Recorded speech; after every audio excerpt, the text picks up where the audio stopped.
नमस्कार दोस्तों, आज मैं आप सभी के लिए फिर से एक इंटरेस्टिंग स्टोरी लेकर के आ गया हूँ। चंद्रस्वामी की कथा, एक अद्भुत यात्रा। राजा विक्रमादित्य ने एक बार फिर से बेताल को शीशपा वृक्ष से उतारा और अपने कंधे पर डालकर चल दिए। राजा विक्रमादित्य के कुछ दूर आगे चलने पर बेताल ने फिर से अपना मौन भंग किया और बोला, राजन सुनो, आज मैं तुम्हें एक नई और रोचक कथा सुनाता हूँ। तो हे राजन, यह कथा ध्यान से सुनना, क्योंकि अंत में मैं तो आपसे एक प्रश्न पूछने वाला हूँ। बहुत पहले समय में वक्रोलस नाम के नगर में सूर्यप्रभ नामक राजा राज करते थे।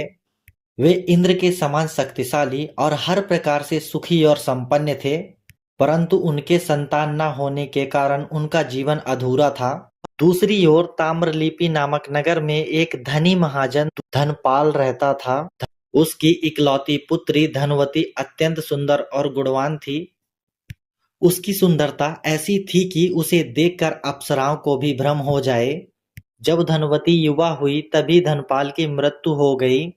उसके संबंधियों ने सारा धन हड़प लिया और धनवती व उसकी माता हिरण्यवती को अपने जीवन यापन के लिए घर छोड़कर भागना पड़ा। ये अंधेरे में भागते हुए हिरण्यवती ने गलती से सूली पर लटके हुए एक चोर को छू लिया। वह चोर जीवित था और कराह उठा। उस चोर ने हिरण्यवती से पूछा कि वह कौन है और इस अंधेरे में कहाँ जा रही है। हिरण्यवती ने अपनी दुर्दशा सुनाई। चोर ने कहा, मैं एक कुख्यात चोर हूँ, मुझे मृत्युदंड मिला है, परंतु मैं पुत्रहीन हूँ और शास्त्रों के अनुसार पुत्रहीन व्यक्ति को शांति नहीं मिलती। मेरी अंतिम इच्छा यह है कि आपकी पुत्री मेरे क्षेत्रज पुत्र को जन्म दे। हिरण्यवती पहले आशंकित हुई, परंतु चोर के आग्रह और धन देने के प्रस्ताव में मान गई। उसने जल्द से संकल्प लेकर के अपनी पुत्री धनवती का विवाह चोर से करा दिया। चोर ने अपनी अंतिम इच्छा बताते हुए कहा कि उसकी मृत्यु के बाद उसकी अस्थियों को तीर्थ में प्रवाहित किया जाए और उसकी बताई हुई स्वर्ण मुद्राओं का उपयोग करके धनवती का भविष्य सुरक्षित किया जाए। इसके बाद वह चोर मृत्यु को प्राप्त हो गया। हिरण्यवती और धनवती ने चोर के निर्देश अनुसार स्वर्ण मुद्राएं निकाली और वक्रोलस नगर में जाकर बस गईं। वहां उन्होंने एक मकान खरीदा और नया जीवन शुरू किया। इसी बीच वक्रोलस नगर में विष्णु स्वामी नामक एक अध्यापक रहते थे, जिनका शिष्य मना स्वामी अत्यंत सुंदर और बुद्धिमान था। हालांकि वह एक विलासिनी हंसावली के प्रेम में था और उसके साथ समय बिताने के लिए उसको 500 स्वर्ण मुद्राओं की आवश्यकता थी। धनवती ने एक दिन मना स्वामी को देखा और उस पर मोहित हो गई।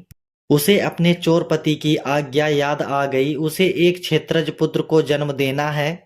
उसने अपनी माता से यह बात कही और हिरण्यवती ने मना स्वामी को धन देकर धनवती के पास बुलाया। मना स्वामी ने धनवती के साथ एक रात बिताई और चला गया। कुछ समय के बाद धनवती ने एक सुंदर पुत्र को जन्म दिया, जिसका नाम चंद्रप्रभ रखा गया। भगवान शिव ने स्वप्न में धनवती को निर्देश दिया कि वह बालक को और स्वर्ण मुद्राओं सहित राजा सूर्यप्रभ के राज्य के मुख्य द्वार पर छोड़ दे। राजा सूर्यप्रभ को भी स्वप्न में भगवान शिव ने बताया कि उनके सिंह द्वार पर एक बालक रखा गया है, जिसे उन्हें अपनाना चाहिए। राजा ने बालक को देखा और उसे भगवान का वरदान मानकर अपना लिया। राजा ने चंद्रप्रभ का पालन पोषण किया और जब वह युवा हुआ तो उसे राजगद्दी सौंपकर तीर्थ यात्रा के लिए वाराणसी चले गए। राजा चंद्रप्रभ ने धर्म और पितृ ऋण से के निर्वाह के लिए अपने पिता की अस्थियां गंगा में प्रवाहित करने के लिए और गया में पिंडदान करने का निश्चित किया। जब वह गया पहुंचा तो पिंडदान के समय 3 हाथ प्रकट हुए। एक हाथ चोर का, एक ब्राह्मण का और एक राजा का था।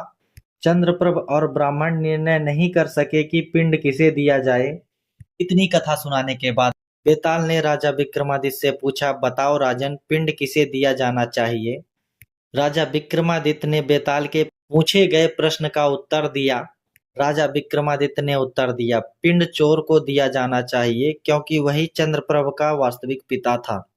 ब्राह्मण ने केवल धन के लिए एक रात बिताई थी और राजा सूर्यप्रभ ने केवल उसे पालने का दायित्व निभाया। असली पिता तो चोर ही था, जिसने अपनी अंतिम इच्छा के तहत धनवती को क्षेत्रज पुत्र उत्पन्न करने का निर्देश दिया।